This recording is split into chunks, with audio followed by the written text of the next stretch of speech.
पहले तो मैं मुफ्ती साहब को एक अच्छी खबर देना चाहूँगा कि मेरी नॉलेज साइंस के बारे में बड़ी मामूली है, तो आप फिक्र ना करें उसकी, लेकिन कुछ कॉमन सेंस है मुझ में। देखिए, ये खुदा का तस्वुर कोई नया तस्वुर नहीं है, ये सदियों से रहा है। ये कुछ रिलीजन 3000 साल पुराने होंगे, 4000 साल पुराने होंगे, लेकिन इंसान कोई 10,000 12,000 साल से एग्जिस्ट करता है होमोसेपियन की शक्ल में, और हमेशा कुछ ना कुछ मज़हब रहे। ये मज़हब जाहिलों के नहीं थे, ये मज़हब एक ऐसी ग्रीक सोसाइटी के थे जहाँ बड़े बड़े फिलोसफर्स पैदा हुए। ये मज़हब इजिप्शियंस के थे जिन्होंने पिरामिड्स बनाए थे। ये रोमन्स के थे कि जिनका आर्किटेक्चर और सेनेट यानी पहली बुनियाद डेमोक्रेसी की लिमिटेड थी, मगर डेमोक्रेसी थी, ये उन लोगों ने किए थे। तो इनका जो जुपिटर था, रा था, ज़्यूस था, उन्हें उस पर इतना ही एतमाद था जितना आज किसी मजहबी आदमी को अपने खुदा पे होगा। क्रिश्चियनिटी आने से पहले यूरोप में एक मज़हब था, जर्मेनिक रिलीजन। उसका एक खुदा था, उसकी एक बीवी थी, उसके 2 बेटे थे, एक बेटी थी। फिर जर्मनी में जब यूरोप में क्रिश्चियनिटी आई तो वो खुदा, उसकी बीवी और पूरे ख़ानदान चला गया। तो हमने, अगर हम हिस्ट्री देखें तो खुदा जो हैं वो ज़्यादातर फ़ानी है, वो हमेशा रहे नहीं। और वो जो लोग इन्हें मानते थे उनको आप कहें वो तो जाहिल थे, उन्हें तो कुछ पता ही नहीं था, ऐसा नहीं है। वो अपने वक्त में बड़े काबिल लोग थे और अपने वक्त में उन्होंने बड़े बड़े काम किए हैं, फिलोसफर्स थे, साइंटिस्ट थे, लेकिन उनका मज़हब कहाँ गया, उनके खुदा कहाँ गए? आज जो खुदा हैं दुनिया में लोग उन्हें मानते हैं। आपको क्या मालूम कि कितने बरसों के बाद क्या होने वाला है? हम यूरोप में देखते हैं तो चर्च खाली हैं। तो वक्त के साथ चीज़ें बदलती हैं। जहाँ तक इसका ताल्लुक़ है मज़हबों का, हर मज़हब आपसे एक चीज़ मांगता है, फेथ। ये फेथ क्या चीज़ होती है? What is the difference between faith and belief? ये तो बहुत ही अहमक़ाना बात होगी कि कोई आदमी कहे साहब अगर खुदा है तो मुझे दिखाइए। ये तो जाहिलाना बात हुई। मैंने तो नॉर्थ पोल नहीं देखा है, मगर मैं मानता हूँ कि नॉर्थ पोल है। मैं क्यों मानता हूँ? इसलिए कि अगर ये दुनिया राउंड है तो उसका कोई टॉप होगा। कुछ लोग हैं जो वहाँ गए भी हैं, कॉमन सेंस कहता है कि ऐसा होगा, सबूत है, गवाह है, रीज़न है। तो ये मेरा फेथ नहीं है। तो फेथ में और बिलीफ में डिफरेंस क्या है? जो मज़हब मांगता है आपसे, हर मज़हब फेथ मांगता है। फेथ का मतलब ये है कि ना कोई गवाह हो, ना कोई सबूत हो, ना कोई रैशनल हो, ना कोई लॉजिक हो, ना कोई प्रूफ हो, मगर तुम एक बात को मानो। ये है फेथ। वरना बिलीफ होता। अगर इसमें कुछ भी सबूत होते, गवाह होते, तो फिर इसे आप बिलीफ कहते। जैसे मेरा बिलीफ है कि नॉर्थ पोल है, मेरा फेथ थोड़ी है। फेथ इन तमाम शर्तों को रद्द करता है। तो फिर स्टुपिडिटी क्या है? अगर मैं एक बात ऐसी मानूं जिसकी ना कोई लॉजिक है, ना कोई रैशनल है, ना कोई प्रूफ है, ना कोई गवाह है,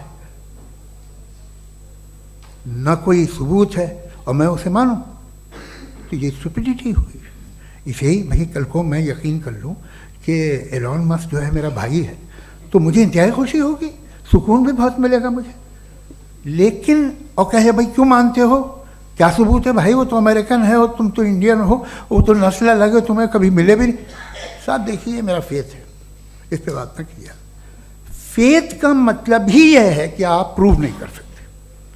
अगर आप प्रूव कर सकते हो तो फेथ की ज़रूरत ही नहीं, फिर तो आप बात करेंगे, आप कितनी बहस कर लीजिए। अल्टीमेटली दुनिया का हर मज़हब फेथ पे टिका है, और फेथ का मतलब है एक ऐसा यकीन जिसका कोई सबूत, कोई गवाह, कोई रैशनल नहीं। अब आप ये कहें, क्या आप ये क्यों कह रहे हैं कि साहब ये कायनात किसने बनाई? कमाल ये है कि आपने बताया कि एक आइलैंड पे गए और एक बॉल देखी। आपने ये नहीं कहा कि आइलैंड किसने बनाया, आपको सिर्फ बॉल पे हैरत हुई। हमने आइलैंड पे हमने हैरत नहीं की, होते हैं आइलैंड। इसी तरह ये आइलैंड है, सितारे, ये गैलेक्सीज, ये सब आइलैंड हैं, खला में। हम उन्हें टेकन फॉर ग्रांटेड लेते हैं, हम पूछते नहीं कैसे बनाए। आपने जजीरे के बारे में भी नहीं पूछा है। मेरी पैदाइश कैसे हुई?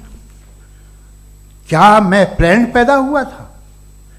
आई was plan to be born, या एक लकी स्पर्म था जो किसी एग से चिपक गया? मेरी पैदाइश रैंडम। और इंसाफ जिसे आप कहते हैं, इंसाफ का तो नेचर से कोई वास्ता ही नहीं है। जो आप कहते हैं कि एक दिन इंसाफ मिलेगा, इंसाफ is a human concept, nature में कोई इंसाफ नहीं। अगर शेर हिरन को खा जाता है तो उसे कोई सजा नहीं मिलती। अगर एक आंधी आती है और हरे भरे पेड़ों को उखाड़ के फेंक देती है तो आंधियों की जेल नहीं होती है। नेचर में इंसाफ नहीं, इसलिए वो नेचर को इंसाफ की जरूरत भी नहीं। नेचर तमाम एक है। अब हम कहें कि साहब ये देखिए जो मैंने खाना खाया था, ये मेरी आँख तो नहीं यूँ कर दिया उसे, तो इसे सज़ा मिलनी नहीं, वो सिस्टम है, ऐसे ही चल रहा है। नेचर बगैर इंसाफ के है। इंसाफ इज अ ह्यूमन कॉन्सेप्ट। तो जो आपसे कहता है कि मैं तुम्हें इंसाफ दूंगा, वो इंसानी जहन की पैदावार है। ये नेचुरल है ही नहीं, ये आसमानी है ही नहीं। नेचर का तसव्वुर, इंसाफ का तसव्वुर। भाई आप साथ मिलते हैं, अब आप लेफ्ट हैंड ड्राइव करते हैं, ये क्या है? तमाम सच, तमाम नेकी, तमाम शराफत लेफ्ट हैंड ड्राइव है। वरना क्या होगा, या तो आप क्रॉस कर देंगे, आपका एक्सीडेंट हो जाएगा, या आप किसी को मार देंगे, या ट्रैफिक जैम हो जाएगा। झूठ, बेईमानी, रिश्वतखोरी, ये तमाम जो है driving on the wrong side, इसके ऊपर कुछ नहीं। ये तो हमने बनाया, जैसे हमने लेफ्ट हैंड ड्राइव बनाई है। ये कॉन्सेप्ट ऑफ इंसाफ जो है ये हमारा है, इसका नेचर से कोई वास्ता नहीं। शेर खा जाता है हिरन को, उसे जेल होती है क्या? कुछ भी नहीं, है ही नहीं। तो ये जो दुनिया के रिलीजन प्रॉमिस करते हैं आपसे इंसाफ, इसी से मालूम होता है कि ये मैन मेड है। ये तसव्वुर कहीं और का है ही नहीं। जो नेचर है, कुछ लोग कहते हैं नेचर ही खुदा है, तो नेचर में तो इंसाफ नहीं कहीं। और आप वादा कर रहे हैं कि तुम्हें मरने के बाद इंसाफ मिलेगा। मुझे अगर मिलेगा तो मैं बहुत खुश हूँगा, लेकिन मैं यकीन नहीं कर पाता हूँ, इसलिए कि मैं फेथ नहीं पैदा कर सकता। The very fact that religions demand faith, इसका मतलब है कि उनके पास जस्टिफिकेशन नहीं है। अच्छा था फिर रिलीजन अगर मॉडरेशन में है, कोई सा भी नहीं, वो आप में कुछ खूबियाँ भी पैदा करता होगा। देखिए उससे ये फ़ायदा है, वो फ़ायदा है। अल्कोहल जो है वो ज़्यादातर दवाओं में यूज़ होती है, और एक सर्वे किया गया था अमेरिका में कि लॉन्जिटिविटी किन लोगों की है। तो एक तरफ वो लोग थे जो शराब पीते ही नहीं थे, और एक तरफ वो थे जो एक बोतल शराब रोज़ पीते थे। सबसे ज़्यादा लंबी उम्र की है जो 2 पैक नाप के शराब पीते और खाना खाते हैं। मगर हम शराब को बुरा समझते हैं, मैं भी बुरा समझता हूँ। क्यों? ऐसा होता नहीं। कुछ चीज़ों में आदत होती है कि वो बढ़ती है। आज तक में एक आदमी दूध पीता है, आप 10 साल बाद भी मिलेंगे तो एक ही गिलास पीता होगा। ऐसा नहीं होता, सुबह से दूध पीता रहता है। मिल्कोहलिक मैंने नहीं देखे, अल्कोहलिक होते हैं। ये टेंडेंसी है मजहब की कि वो बढ़ता है, जैसे कैंसर बढ़ता है, जैसे शराब बढ़ती है। कुछ लोग होंगे जो उसे सही तरह से यूज़ करते। मुझे यकीन है कि हमारे मुफ्ती साहब भी उनमें से एक हैं, इनसे बहुत खुशी हुई मुझे इनसे मिलकर। लेकिन कितने लोग हैं कि आज आप देखते हैं दुनिया में जो तबाहियाँ हैं, इनमें कितना हाथ है उन लोगों का जो बिलीवर कहते था मजहब ये नहीं कहता, ना कहता होगा, मगर जब ये मजहब पीते हैं तो ऐसे बिहेव करते हैं। थोड़ा सा अगर हो तो शायद बहुत अच्छी बात, लेकिन शराब थोड़ी सी नहीं रहती, उसमें टेंडेंसी है पहले। थोड़ा सा अगर 2-3 कैंसर के सेल हो ना बॉडी में तो आदमी स्लिम रहेगा, लेकिन वो 2-3 सेल नहीं रहते, वो मल्टीप्लाई होते हैं। जावेद साहब टाइम पूरा हो गया। टाइम हो गया, तो बस बात खत्म हो गई। अच्छा, मुझे कुछ और कहने को था भी नहीं। जी, मैं पहले जवाबी दौर के लिए इनवाइट कर रहा हूँ मुफ्ती साहब को। Your rebuttal round 1, you have 7 minutes.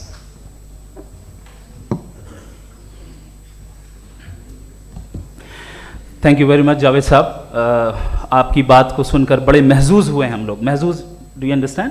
We enjoyed. Okay, अब थोड़ा सा लॉजिकली उसको हम लोग देखते हैं। दरअसल हम लोगों ने कल गुजारिश की थी मुफ्ती साहब से भी, जावेद साहब से भी, कि हिंदुस्तानी ज़बान आम फहम सबको समझ में आ जाए, और जहाँ कहीं आप मुश्किल शब्द इस्तेमाल करें वहाँ बताते भी चलें। Thank you. तो सबसे पहले हमारे रिस्पेक्टेड जावेद साहब ने हवाला दिया कि खुदा फ़ानी है। कितने मजहब आगे चले गए, किसी ने जुपिटर को खुदा माना, किसी ने किसी को माना। मैं कहता हूँ जिसने कॉन्टिंजेंट चीज़ को खुदा माना, गलत माना, वो खुदा ही नहीं, वो खुदा ही नहीं है। हम तो नेसेसरी बीइंग को साबित करने बैठे हैं, वो नेसेसरी कॉज जो इटरनल है, जो अबदी भी है और अजली भी है। हम किसी और को साबित करने नहीं बैठे। दूसरी चीज उन्होंने कहा कि फेथ एंड बिलीफ, ये एक ऐसी डेफिनेशन है फेथ की जो इन्होंने पहली मर्तबा पेश की है, या माफ कीजिएगा, इन्होंने पहली मर्तबा पेश नहीं की है, रिचर्ड डॉकिंस ने पहली मर्तबा पेश की है। मुझे मालूम है ये सोर्स कहां से है। एपिस्टेमोलॉजिकली फेथ और बिलीफ का फर्क आप इस तरह नहीं कर सकते सर। फेथ सही भी होता है, गलत भी होता है, बिलीफ सही भी होता है, गलत भी होता है। जो लॉजिक, रीजन और एविडेंस से बैक्ड होगा वो फेथ सही होगा। और आप जिस फेथ की बात कर रहे हैं कि इलॉजिकल है और उसके पीछे नहीं है, तो we are on the same page. हम नहीं मानते उस फेथ को। जो फेथ ऐसा हो जिसके पीछे कोई लॉजिक ना हो, एविडेंस ना हो, हम नहीं मानते। हम तो उस फेथ के कायल हैं जिसके पीछे लॉजिक हो और एविडेंस हो। तो बिलीफ सही भी होता है, गलत भी होता है, फेथ भी सही होता है और गलत भी होता है। तो आज फेथ और बिलीफ के डिफरेंस पे बात नहीं हो रही है। आज आप चाहे फेथ एक्सेप्ट कर लें या बिलीफ एक्सेप्ट कर लें, आज ये बात होगी कि ट्रूथ क्या है। चाहे ट्रू बिलीफ सही है या ट्रू फेथ सही है, और फॉल्स फेथ क्या है और फॉल्स बिलीफ क्या है, बात इस पे हो रही। दूसरी चीज इन्होंने पूछा, स्टुपिडिटी फिर क्या है? अगर फेथ रिलीजन स्टुपिडिटी नहीं है तो और क्या है? चूंकि फेथ का मुतालबा करते हैं तो स्टुपिडिटी क्या है? मैं कहता हूं स्टुपिडिटी एथिज्म है। उसकी वजह यह है कि आप एक सड़क पे जा रहे हो और आप किसी गार्डन में जाएं और देखें वहां लिखा है फूलों के साथ, I love Javed Akhtar and I really do, I love you sir. So जब आप वहां पर पहुंचे तो वहां पहुंचकर अब ये बताएं, क्या आप ये कहेंगे wow what a natural selection? ये क्या नेचुरल सिलेक्शन है? नहीं, ये प्रिसाइजली डिजाइंड है, इसके पीछे डिजाइनर है। लिहाजा अगर कोई एक ऐसी कॉमन सेंस की बात को कबूल नहीं कर रहा है कि यूनिवर्स जो इतने प्रिसाइजली काम कर रहा है, हम कह दें कि खुद ब खुद बन गई, मैं समझता हूं इससे बड़ी स्टुपिडिटी और कुछ नहीं है। ये इरैशनल चीज है। फिर हमारे सर ने कहा कि आपने बॉल पे फोकस किया, आइलैंड पे फोकस नहीं किया। अरे आइलैंड को किसने बनाया यही समझाने के लिए तो बॉल की मिसाल दे रहा हूं। और बॉल भी कॉन्टिंजेंट है, आइलैंड भी कॉन्टिंजेंट है, दोनों नेसेसरी बीइंग का मुतालबा करते हैं। आगे इन्होंने कहा कि नेचर में कोई इंसाफ नहीं है। हम डिसाइड करते हैं कि मोरालिटी क्या होती है, इंसाफ क्या होता है। हम डिसाइड करते हैं, जैसे ड्राइविंग सीट में ट्रैफिक वाला, ये तो किसी खुदा ने नहीं कहा, ये है, इसे कहते हैं फॉल्स इक्विवेलेंस। ये एक लॉजिकल फेलेसी है। आपने जो है मिसाल दी ड्राइविंग की और ट्रैफिक की, ये सब्जेक्टिव मोरालिटी है। आप सब्जेक्टिव मोरालिटी को मिसाल बनाकर ऑब्जेक्टिव मोरालिटी के ऊपर नहीं थोप सकते। इंसाफ की ऑब्जेक्टिव मोरालिटी। अगर आप ये कहते हैं कि नेचर में इंसाफ नहीं है, तो इंसाफ का न होना ये नेचुरल हुआ, तो फिर नेचर को नेचर रहने दे। क्यों हम इतना स्ट्राइव कर रहे हैं दुनिया में इंसाफ लाने के लिए? ये तो इलॉजिकल बात है, इरैशनल बात है। इसलिए बहुत सी चीजें ऐसी हैं जो ऑब्जेक्टिवली जो है इविल या गुड हैं, और बहुत सी चीजें ऐसी हैं जो सब्जेक्टिवली हैं। सब्जेक्टिवली जो मोरल होता है या इमोरल होता है, उसको हम सोशल कंसेंसस से या पर्सनल प्रेफरेंस से डिसाइड करते हैं। लेकिन जो ऑब्जेक्टिव मोरालिटी है, जिसमें इंसाफ आया, जो इन्होंने बार बार रिपीट किया, ये ऑब्जेक्टिव है, सब्जेक्टिव नहीं है। अगर आप कहते हैं ये सब्जेक्टिव है, तो मेरा सवाल आपसे ये है, क्या सोशल कंसेंसस के जरिए अगर जुल्म को सही करार दे दिया जाएगा तो आप जुल्म को जस्टिफाई करेंगे? दूसरी चीज इन्होंने ये कहा कि 2 पैक शराब पी लें तो वो उतने पे नहीं रहता, बढ़ जाता है। यही मामला मजहब के साथ है। 2 पैक आप पी लें बढ़ेगा, तो ये एक ऐसी मिसाल है, इसको कहीं भी फिट कर लें कि आप एथिज्म पे जब फिट करें, जब आप 2 पैक एथिज्म का लेंगे ना, तो वो बढ़ बढ़ के नॉर्थ कोरिया बनेगा। Thank you.